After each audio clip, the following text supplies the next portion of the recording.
Welcome to Retiread, where we cover in 3 to 5 minutes the major takeaways from some of the best books that I have read.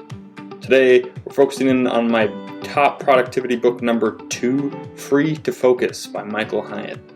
Behind the 12-week year, which we talked about last week, Free to Focus is my number 2 recommended book for anyone looking to be more productive at work or in their personal life and really gain the life that they want to do. My 3 takeaways from this book are the 3 parts of the book, and that is stop, cut, and act. I really like the way that Michael lays out this book, and we'll go into why. So the first step in being able to focus and be more productive in your life is to stop, which of course doesn't sound right. If we're trying to be more productive, usually we think, what can we do? How can we act? What should we be on top of in order to be more productive? And Michael says, no. First, you need to stop. You first really need to decide, what do you want? Evaluate your life, where you are at, where you're trying to go. If you don't know where you're going, you might end up there in a hurry. And so if we don't stop and really take inventory of where we are and set goals and a vision for where we want to be, then it doesn't matter how productive we are, how fast we climb the ladder, if the ladder is leaning against the wrong tree.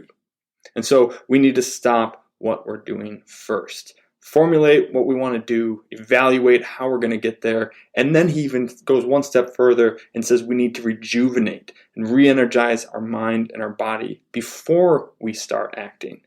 Which I love this, and we're going to talk about this more in the future, but there's this common thought process that we rest and rejuvenate after we've done all this work, that vacations and rest come at the end of a lot of work as a reward for the work that we do.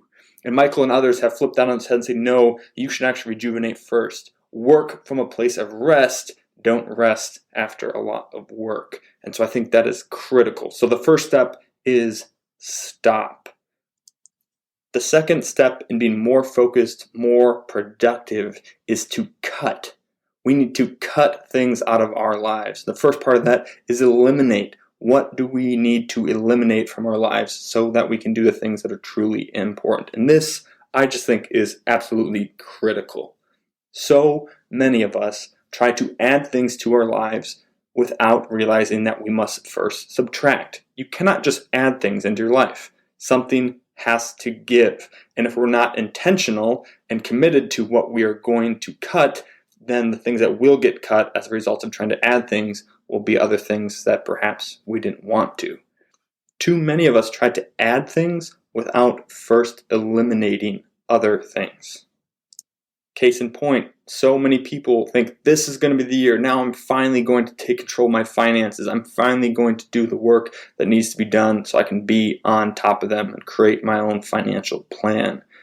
And maybe they just haven't realized the 50 plus hours it's going to take to learn everything that they're going to need to learn and implement all the different steps they're going to need to do to get on top of their finances. Or maybe they have and they just really haven't realized that, hey, if you're going to add 50 hours of learning and work, what 50 hours are you going to cut in order to do that? 50 hours of sleep? 50 hours of time with your family? 50 hours of recreational time? Which is it? It can be any of those things, but we first must choose what we want to eliminate before we add other things. The second part of cut is to automate. What can you automate? If it's your savings, if it's your debt pay down, what are these things that we can do in our lives to automate those things so we can spend less time, attention, and energy doing those? And the last part of cut is delegate. What can we delegate to other people so that we don't have to do it ourselves? And of course, you can use all of these things in work and even your personal life, but let's bring it to the financial life because this is a financial podcast. What can you delegate in your financial life so that you can focus on the things that really matter in all of your life?